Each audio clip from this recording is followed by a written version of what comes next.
ძალიან რთული თემაა. კირა ბოდიში თუ ამ ვიდეოს უყურებ. დავიწყო შენი კონტროლი? ქალს აქვს ყოველთვის ინტუიცია, როცა რაღაცა fishy is happening. ყველაზე დიდი ბრძოლა გვაქვს ისევ ამაზე. აბა რა ვფიქრობ? გიორგი დანელია. არა მგონია რომ ეგეც მარტივად გადაიტანო. გავაგრძელო? ჩვენ ბევრჯერ გვიდავია ამაზე. და სულ გვიდგას და გვედგა ეგ საკითხი რა. კაი, ყველაფერი გაიგო. შემდეგი თორე ხა კიდე რაღაცას დავაყენო.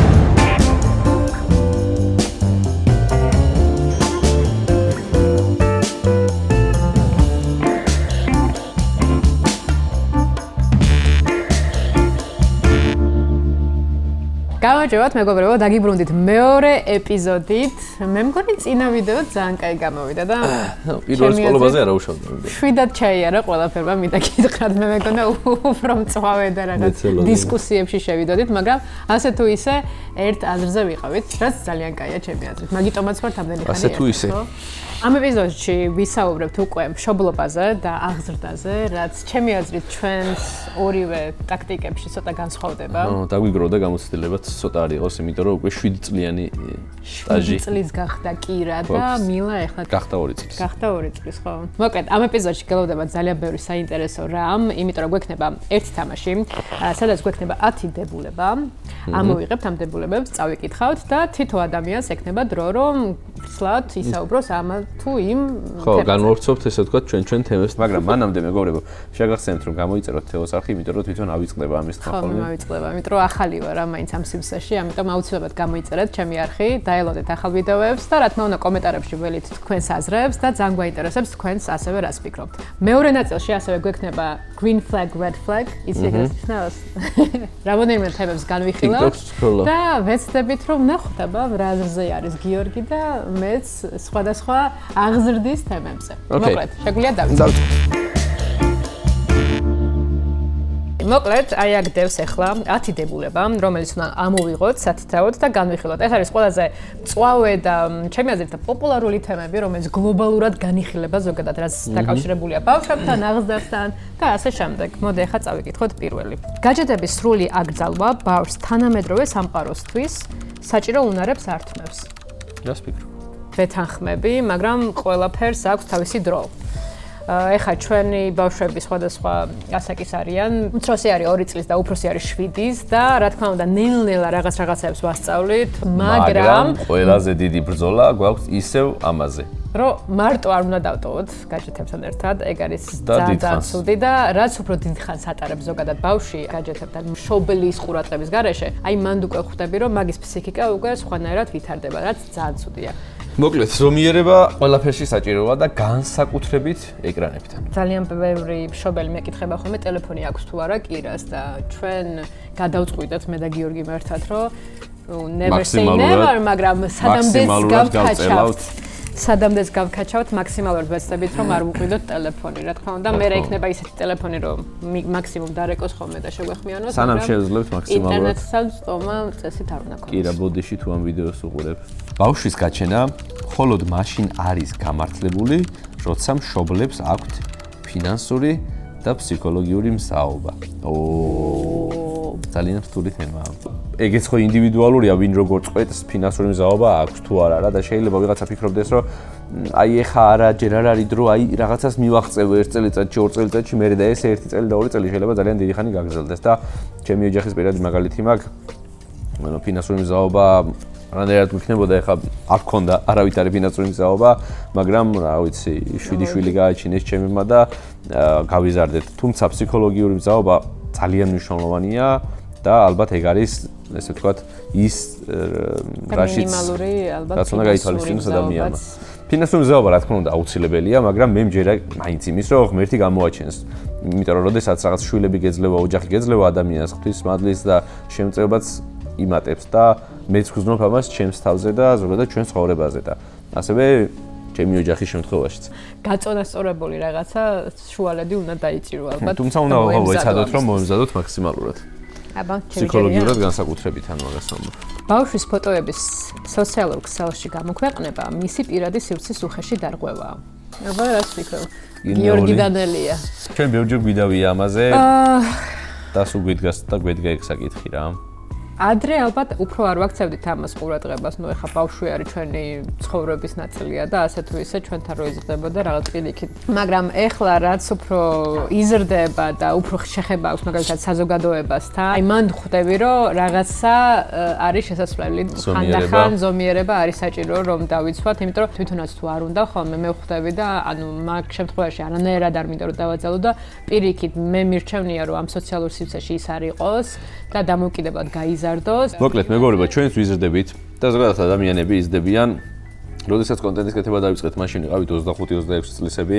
ამ ბოლო დროს ალბათ თქვენ შეატყობდით, რომ ბევრად უფრო დალიმიტებული გვაქვს ეგ და ჩემი აზრით ბავშვი ანუ რა კი ჩვენი ოჯახის წევრია, რა კი ესეთ მოცემულობაში დაიბადა რაღაცა გიორგის და თეონას შვილია, რაღაცა კონტექსტში ყველა ვარიანტი გამოჩნდება, თუმცა ზომიერება ძალიან მნიშვნელოვანია. პირადი სივრცის დარღვევა არის, თუმცა უხეში არა, იმიტომ რომ უხეში დარღვევა იქნებოდა, რასაც მაგალითად ბევრი აკეთებს, რა, ძალიან რო გამოაქვთ და ბავშვის ესე ვთქვათ შიდა ყველაფერი რო გამოდის ხოლმე და აი ცოტა მოზომილი რო არ არის საერთოდ. კი, ზომიერება მაგ შემთხვევაში, იმიტომ რომ არის ისეთი ვიდეოები, რომ სპეციალურად დგამენ ისეთ რაღაცებს, რომ აი ბავშვების ემოციებზე არის მთლიანი ვიდეოები აგებული. მაგას კატეგორიულად ვეწინააღმდეგები და ბუნებრივ გარემოებაში, აი ოჯახის რაღაც მომენტების გამოჩენა მოსულა, მაგრამ დეტალები და ძალიან შინაურული რაღაცები არა, თორე იმდენი მაგარი ვიდეო მაქვს, ეხა მილასიც იმდენი აიხელებ მექავება ხოლმე რომ დავდო, მაგრამ ნუ ვცდილობ რომ რაღაცა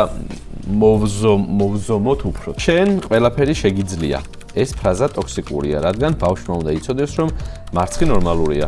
შენ ყველაფერი შეგიძლიასთან ერთად უნდა ასწავლო ბავშვს დამარცხების მიღებას და არ დანებებას. ძალიან ვცდილობ, რომ არანაირი ის არ ქონდეს განცდა, რომ აი გოგო ვარ და ვერ ვიზამ, ან სუსტი ვარ და ვერ ვიზამ, ან ასე შემდეგ და მე მგონი ჯერჯერობით ისე არის საკმაოდ. ეს საინტერესოა, მამა ჩემი ზუსტად ეგრე მზდიდა. ვცდილობდა მაქსიმალურად, რომ რაღაც არ დამეჩაგრა თავი, ყველაფერი შეგიძლია, რაცა სკილები მომმატა ზუსტად მაგ პერიოდში და მე უფრო რთული სამუშაო მაქვს. მაგას ვატყობ მეთქი შენში და შენ ცდილობ რომ ისე გაზარდო ხანაბარი უფლებები. რთული სამუშაო მაქვს, იმიტომ რომ ამ ყველაფერთან ერთად რასაც კირას ვასწავლე, კირა არის ცნობილი ბავშვი და ამაზეც მიწევს მუშაობა და არ მინდა რომ მასზე ამან გავლენა იქონიოს ან ნეგატიურად ან ნეგატიურად, იმიტომ რომ ზედმეტი ყურადღება ან ზედმეტი დაკომპლექსება შეიძლება გამოიწვიოს, ან ზედმეტი თავში ავარდნა, ყველა მხარე არის საფიქრალი. მაგრამ მე არ ვფიქრობ, რომ რაღაც შენ ყველაფერი გამოგივა არის ცუდი რაღაცა. გააჩნია მე რა მოყვება რა და თუ მოყვება მარცხი თუ იქნება, მაგ შემთხვევაში უნდა შეუწყო ხელი და სხვანაირად დაუხსნა, მაგრამ ყველაფერი გამოგივა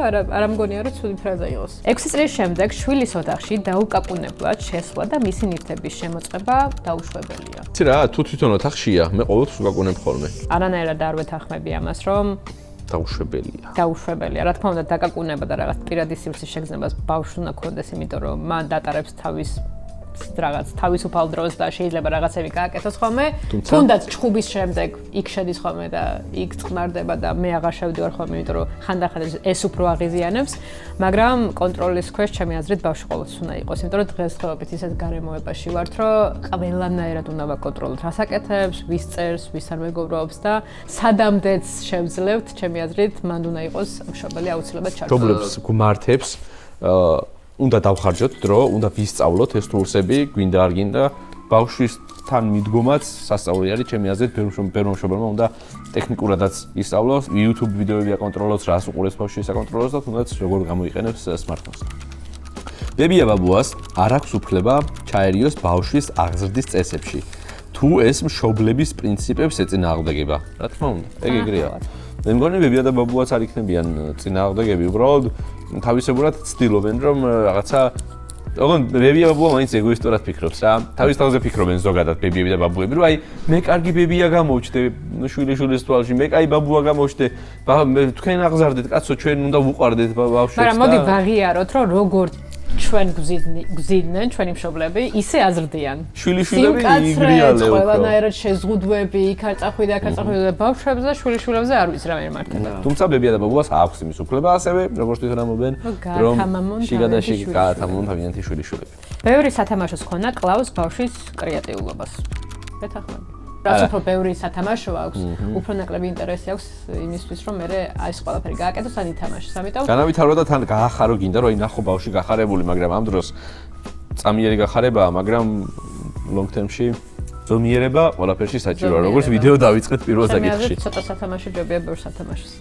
თამაშებსა და პროფესიებს სქესი არ აქვთ. ბავშვს არჩევანში ხელი არ უნდა შეუშალოთ. ეხლა ვეთანხმები ჩვენი განმოსახედიდან, იმიტომ რომ გოგოები ყავს და ვაწვევი ხოლმე კირას, რომ ავი მიდი მანქანითაც ეთამაშე, რა პრობლემაა, კვადროს ატარებს რაღაცა პირობითად. მაგრამ პირიქით რო იყოს მას შემთხვევაში რას ვიზამდი? არ ვიცი. ბიჭი რომ მეყოლება, მოდი მაგ კითხვაზე მე ვუპასუხებ. ჩემი აზრით არანაირად არ უნდა იყოს შეზღუდული ბავშვი.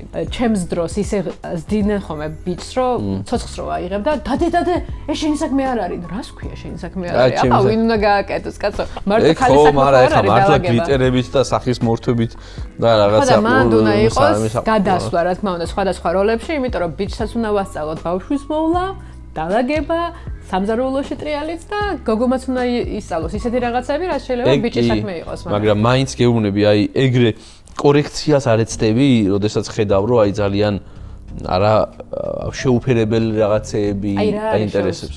აი მაგალითად ბიჭი 7 წლის ბიჭი რო ყავდეს ახლა და თამაშობდეს გლიტერებით, ბარბებით, რაღაცა მე პირადად ალბათ ჩავერეოდი ისე რა, დელიკატურად კორექციის ამბავში, რომ ოღონდ კორექცია ხა ეს მოგწონდეს, ეს არ მოგწონდეს, ვერ ეტყვი ალბათ. სკოლის ნიშნები მშობლის ამბიციების საზომია და არა ბავშვის რეალური ინტელექტის.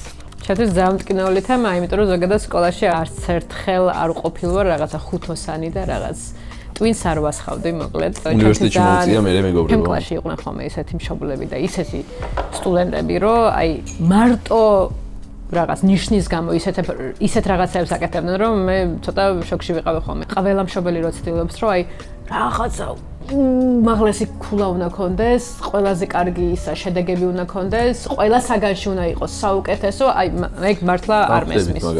არ არის ეგ კატასტროფა რა. ნუ როდესაც აკადემიურთან მიიდიხარ უკვე ახლოს და ჩაბარებას აპირებ და მე უკვე პროფესიას ეჩე და პროფესიას მიყვები, რა თქმა უნდა ძალიან მნიშვნელოვანია, მაგრამ მაგის გამო არ დავსტრესავდი, ესე ვთქვათ, ბავშვს და საკუთარ თავს, თუმცა ძალიან მნიშვნელოვანია ხა ყველგამე ტვინს ვასხამთ ხოლმე ერთად. ხო, რომ პატარა ბავშვისთვის აუცილებელია მაინც სკოლისთვის სკილების ეს ათვისება. სკილები მოიცავს იმას, რომ სკოლა საღამოს დაჯდეს, იკითხოს, ისწავლოს და მიდრეკილება ქონდეს იმისთვის, რომ ახალი ინფორმაცია მიიღოს. რეალურად ეგ არის უფრო ჩარჩოებში უნდა ჩაჯდეს, რომ აისწავლოს. დასაფასებელი ვიდრე რომ აი არ იქა და 5-იანი აიღე და 10 ეხლა უკვე 10 ქულა, ხო? ნიშნები ინტელექტს არ გამოხატავს. და ჩემი აზრით პირიქით. ძალიან ბევრი ზარმაცი სტუდენტი და ცუდი სტუდენტი მახსენდება, რომელიც პირიქით გაცილებით უფრო უკეთესი მაგალითად ავარია პრაქტიკული უნარჩვევები. თუმცა განათლება ძალიან მნიშვნელოვანია. მშობელი უნდა იყოს მშობელი და არა ბავშვის საუკეთესო მეგობარი. მე არ ვეთანხმები. მშობელი უნდა იყოს ბავშვის საუკეთესო მეგობარი და მშობელი. ეგრე არ შეიძლება? აი რაღაც ძალიან მეგობრული თუ ვარ. ამიტომ ძალიან ზომიერება საჭირო. ძალიან მეგობრული ვარ ხანდახან. მე შეიძლება აღარ იმუშაო. ხო, მაგრამ არ არის ეგრე. ნახე, მეგობრული ხარ, საუბრობთ, მეგობრობთ, ეთნაკეთეთ რაღაცებს, მაგრამ რაღაც კონკრეტულ მომენტებში ძალიან მკაფიო არა და ძალიან მკაფიო ადგილზე დადგომა მნიშვნელოვანია და ეგ ყველაფერი მე აბალანსებს რეალურად მაგ საკითხს რა. მეგობრები უნდა იყოს, მაგრამ არ უნდა დავიწყოს რომ მშობელი ხარ, ეგ არის. ესაა ჩემი კომენტარი. შეჯამება. კაი. მე მგონი არ დავხოცეთ ერთმანეთს. ჯერ წინ გვაქვს ყველაფერი, ახლა იქნება ძალიან საინტერესო თამაში, რომელიც არის red flag, green flag. ეხლა გვექნება 10 დებულება, რომლის შემთხვევაში გვექნება 3 წამი, რომ შევაფასოთ. კარგი, და ერთად ავწიოთ. Green flag, red flag. ეს ცოტა რთული იქნება, იმიტომ რომ ქულები არ გაქვს როგორც წინაზე და რაცა 4-ით 3-ით ვერ შეაფასებ.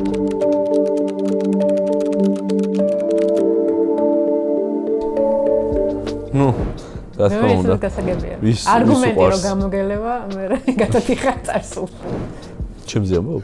არა, ზოგადად. ვიზე? ზოგადად. არა, მე ცხანდახან. შემდეგი.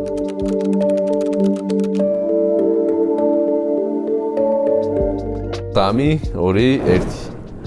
ანუ ჩვენ რედი კი ავწიეთ, მაგრამ იცი რა, ჩვენ ვიცით ერთმანეთის პაროლი. უბრალოდ შეტყობინებებს კითხვა, ჩემი აზრით, red flag-ია. წაგიკითხია ჩემი შეტყობინებები? შესულხარ? ჩემ ტელეფონში? ოღონდ ხა ესე ჩუმად კი არა, აი რავი, ხან ერთად რო ვარ.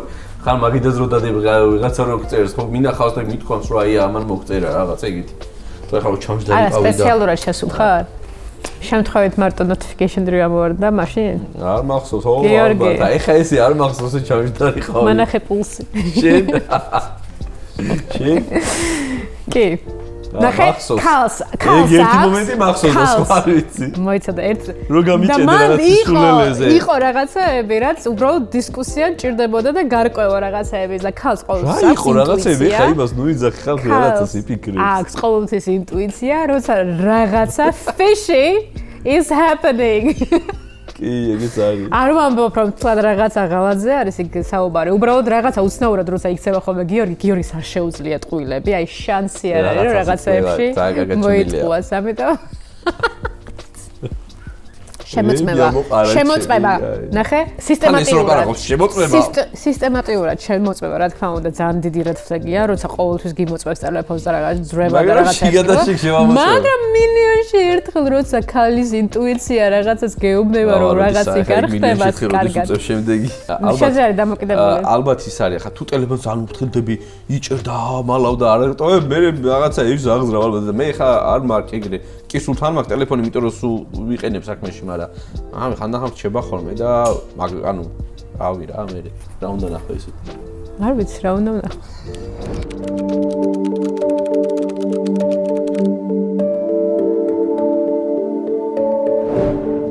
What's this? All four.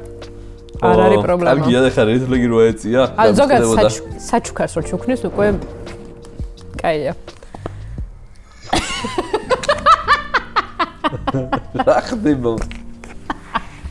ანუ საწყალი საჩუქრებს არ ჩუქნია და ოღონდ საჩუქარი მაჩუქოს. მე არ ვიცი შენზე ზოგადად ვამბობ, იმიტომ რომ როცა ადამიანს ახსოვს დაბადებისგან რაც არ უნდა იყოს, ექსპრომტად თუ ჩუქნის საჩუქარს უკვე კაია. დავლიო ნაბიღლავი ცოტა თორე გადავაყოლე გული თორე რაღაცა ეს ბოლო ორი ძალიან ჩემზე მოდის დატვირთვა. ვაფშე არ ვეხები, უბრალოდ თვითონ იღებს თავის თავზე. Next.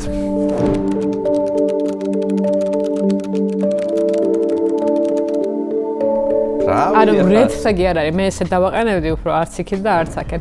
გააჩნია ისტორიას ახლა ძალიან საშინელებად და გააჩნია პირადი თუ არის ძალიან ეხა, რა თქმა უნდა, არა დაცინვაში რო გადავიდეს. ხო, ახლა დაუკითხავად დროსაც ხებთან ერთად განიხილავს, ხო, ცოტა ეს არის, მაგრამ მე არ მაქვს მაგაზეც პრობლემა. ამიტომ ხანდახან ისეთ რაღაცეები გონია დამცინავი, რომ რავი, აი ეხოცები, პრობლემა არა. მაგალითად? არა მგონია რომ ეგეც მარტივად გადაიტანო რო რამე. რა ვიცი.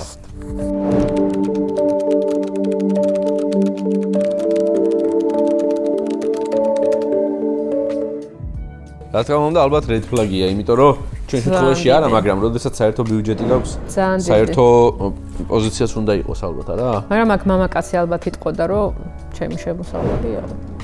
საერთო ბიუჯეტი თუ ხია, მნიშვნელობა აქვს. თუ ქვია საერთო ბიუჯეტი, მაგრამ ზოგი არ აღიქვავს, რომ ოჯახის არის და აღიქვავს, რომ მარტო თვითონ ეკუთვნის. ხო, ეგ ხა უკვე ინდივიდუალურია, მაგრამ მე მგონი red flag-ია და მაგას. ხო, ჩემი აზრით დიდი შესყიდვა უნდა განიხილოს მინიმუმ. ხო, და გააჩნია რა სყიდულობ ხა. აი, მაგალითად ლოტუს. თეონა. რომელიც საერთო ბიუჯეტიდან მიყიდი, აბა ერთი მიჩხარი.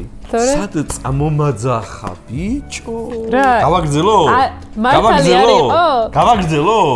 ჩემი მანქანა კი არა და არაფერი არ მიყიდია იქამდე სანამ შენი მანქანის საკითხი არ მოგვარდა, რომელშიც ლომის წილი ვითამაშე და ჩემი ერთ-ერთი დიდი დამსახურება იყო.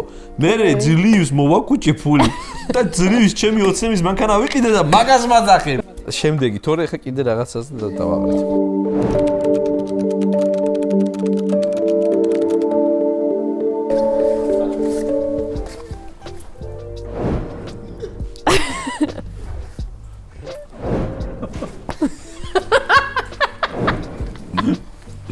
შახცხლე ხა ხო ხარ. იმიტომ რომ დასვენების დროს ზუსტად ეგრე ვარ ხოლმე, აი ესე ვარ, აი მე მინდა დასვენება, გამოძინება და ეთქვი ეხლა რა გავაკეთოთ? მოდი რაღაცა ვქნათ. მე ზოგადად დაგეგმა მიყვარს და მით უმეტეს დასვენების დღეები და ყველა დღე უნდა ვიცოდე რას ვაკეთებ, სად, რას, როგორ, რანაირად. და ამას ეს არ უყვარს. ვაი მისი კალული მოვიდა. შემოდი. კიდუინა. იქიდან რატო გადმოდიხარ წინიდან მოდი. მაგრამ თეოს ზოგადად არ უყვარს დაგეგმვა და ეგ არის თეოს პრობლემა, ჩემი აზრით და არა ჩემი. არა, რაღაც მომენტებში ვეთანხმები, რომ დაგეგმა აუცილებელია, რომ პროდუქტიულად მართლა გაატარო დღე, მაგრამ ერთი რაღაცა ძალიან საინტერესო ფრაზა გამოგიგზავნე შენც, რომ planning everything kills magic. და რაღაც და ეს გაправება მეგობრებო არის სულ მე ამას მეუბნებოდი ისაკეთ დღეს იმაზე 4-ზე წავიდეთ თუ არა თქო და თუ Magic-ს ვაქრობ მე უკვე მეძღადავ იმიტომ რომ აი რა ის Magic არა დასვენების დროს ამბობენ ეს კონტროლი დასვენებაზე შეიძლება ხო არა დაგეგმა აუცილებელი დასვენების დროსაც ანუ იქნება ნახე ხა შენ როცა არ გეგმავ ეხლა მე ვიტყვი გულწრფელად რა როდესაც არ გეგმავ შაბათ კვირას ეგ რატო არ გეგმა ვიცი იმიტომ რომ შენ გინდა რომ ნებისმიერ დროს გიორგის დაუძახო და გიორგი აქ იყოს რა და იქნებ გიორგის უნდა რომ შაბათ კვირას მიუხედავად დასვენების დღეა 2 საათი პირობითად გადადებული კონდეს და რა ვიცი რაღაცა ისწავლოს რაღაცა დაждდეს და საქმე გააკეთოს ან რაღაცა გააკეთოს ხვდები და მაგიტო უნდა დაგეგმო რომ დასვენებასაც დაგეგმო უნდა თეო ანუ უნდა იცოდე რომ როდის ისვენებ და როდის არა თქვენ რას ფიქრობთ დაწერეთ იმიტომ რომ მე ამას არ ვეთანხმები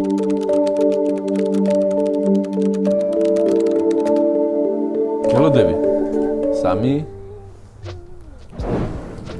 არა რა თქმა უნდა red flag-ი არის რაც მithumetes თუ იცის რომ მოგიკითხოს ეს კაია სამჯერ უკვე სათხარ როგორ ხარ კიდე ანუ სათხარ ერთია და როდის მოდიხარ უკვე მეორეა ორი მესიჯია მესამე როდის მოხვალ მე შემდეგი კითხვა იქნება იმაზე რომ პასუხს რო არ წერს მით რა უნდა ქნა როცა წერ ერთხელ სამჯერ არა ერთხელ და პასუხს რო არ წერს ეგ red flag-ია თუ green flag-ი თეონა ეგ red flag-ია კაი ყველაფერი გაიგო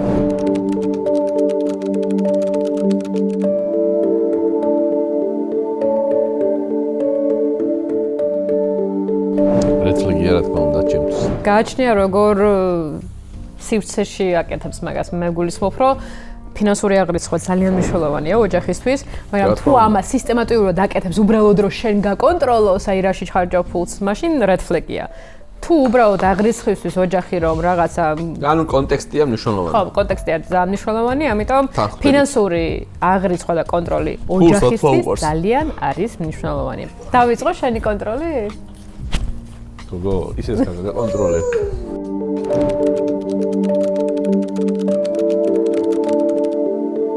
ხო, ჩემი აზრით red flag-ია.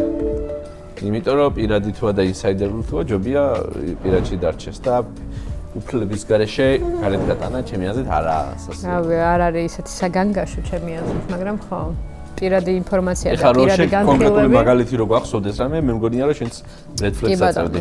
red flag-ია, იმიტომ რომ ყოველთვის ჯობია რომ შინაურული ინფორმაცია დარჩეს ოჯახში. და ამ დროს გვაქვს პოდკასტი, სადაც ყველაფერი გამოგვაქვს აგარად.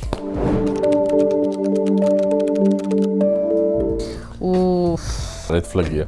ძალიან დიდი რას. უბრალოდ ხანდახან ჩვენც გვეპარება ხოლმე და ძალიან მნიშვნელოვანია მეგობრებო ეგ რომ მშობლებმა ბავშვებისთან დასწრებით არ ვიჩხუბოთ, არ ვიყვიროთ, არ ვილაპარაკოთ ხმამაღლა, იმიტომ რომ პატარა ბავშვისთვის ეს ხმამაღლა საუბარიც კი ძალიან დიდ ჩხუბად ჩანს.